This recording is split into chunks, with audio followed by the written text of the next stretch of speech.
Ierapetra is a sleepy town on the rocky southern coast of Crete, the only town of any consequence facing the Libyan Sea. For that reason, it has more of a southern, sun-baked feel than any of the big towns on the north coast of Crete. The city name is derived from the archaeological site east of the town. The place was a center of Minoan civilization in the long-ago centuries when Crete traded with Egypt.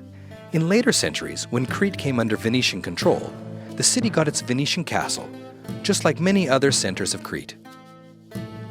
The city gets its fair share of tourists and also has a market garden center where farmers from the adjacent valleys come to sell their produce. It is noted that this area is known for its massive greenhouse production, supplying most of Greece and parts of Europe with produce.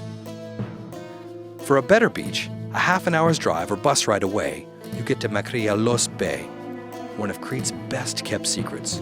So we'll save that for another time.